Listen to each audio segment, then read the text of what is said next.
আসসালামু আলাইকুম। সবাই কিতা করা ভালো আছেননি? তো যাই হোক আজকে আলহামদুলিল্লাহ আজকে আমার আন্টি মনির বার্থডে আছিল, তার লাগে আমরা গুরানিত গেছিলাম।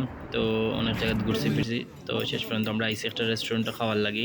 তো এই রেস্টুরেন্টে আগেও একবার খাওয়াতে আইছিলাম, তো ভালো লাগছিল খানি।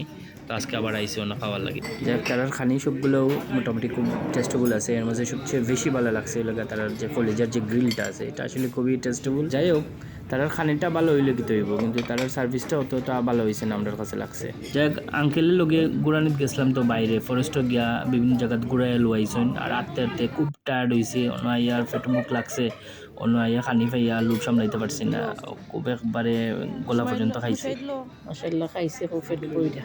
তো ইলান বার্থডে যদি রেগুলার হয়, বছরে যদি 2-3 বার বার্থডে সেলিব্রেট করা হয়, আর ইলান যদি খানি হয়, তাহলে 2-4 বার বার্থডে হইলে তো কোনো অসুবিধা নাই। আশা করবো ইলান বছর আন্টি মনের 2-3 বার বার্থডে সেলিব্রেট করা হইব, আর আমরা গলা পর্যন্ত খাইতাম পারবো। থ্যাংক ইউ আঙ্কেল রে।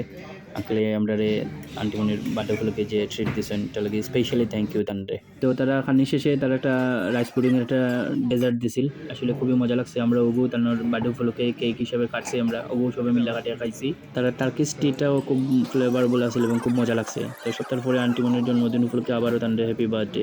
তো যাই হোক আজকের মতো বিদায়, সবকিছুর জন্য আল্লাহর নিয়ামতের শুকরিয়া, আলহামদুলিল্লাহ।